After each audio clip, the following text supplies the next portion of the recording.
Greetings. Thank you for your patience. I'm glad you've been with us this far. We're now moving on to Chapter 5. I just talked about Chapter 4 and the famous formula that states that both violence and nonviolence are partially successful in the short term, but violence always fails in the long term, and nonviolence always succeeds in the long term if you know what you're looking for. So that leads us into a discussion of an aspect of nonviolence which is much less well known to the general public. And to describe it, I borrow Gandhi's term constructive program. I will go on to coin a term, obstructive program, to describe what people usually think nonviolence is, which is the dramatic, confrontational, risk-taking behaviors that we associate with nonviolence, and not wrongly, but partially only, not completely. And I describe how in the course of his career, Gandhi not only adopted constructive program early, but as his career went on, he came to rely on it more and more. So that by the end, he was actually saying that if you did construct a program correctly, you would never have to do the satyagraha or the obstructive program in any of its forms.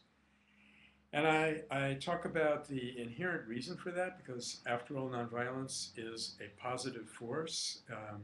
If nothing else has become clear in the course of reading this book, your students should be realizing that. It's a living force, but it has scientific properties and it's entirely positive.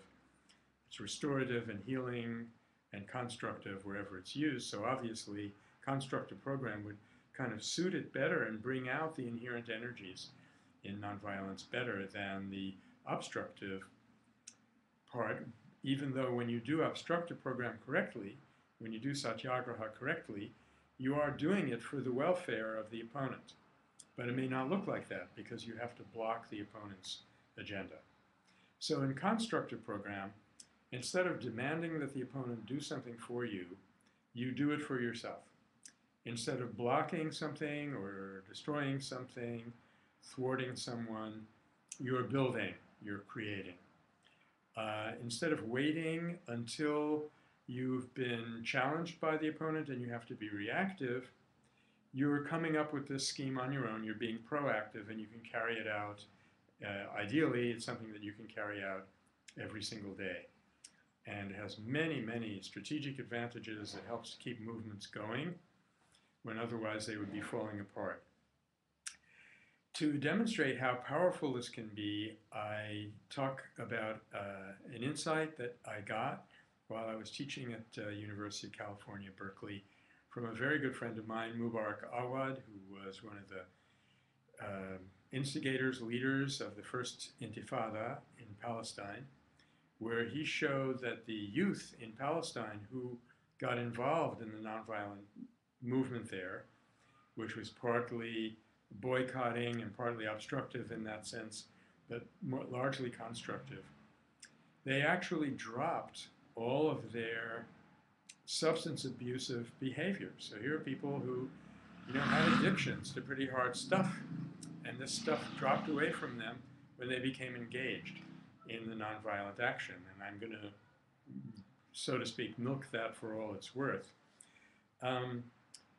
And then I wanted to focus constructive program for us here in the US on was probably the second biggest issue that we can possibly face in terms of scale and the massiveness of the violence.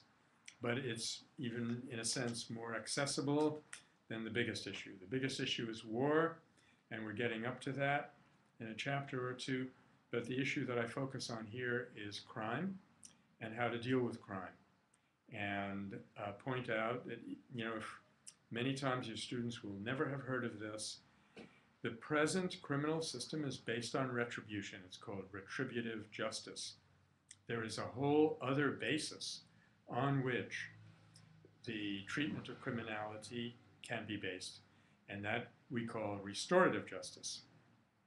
Whereas one person says that, I quote, in the chapter, instead of saying, hey, get out of here, when someone has committed a crime, society, instead of saying, hey, get out of here to that person, says, hey, get back in here. What's the matter? You've alienated yourself. What's your problem? How can we help you?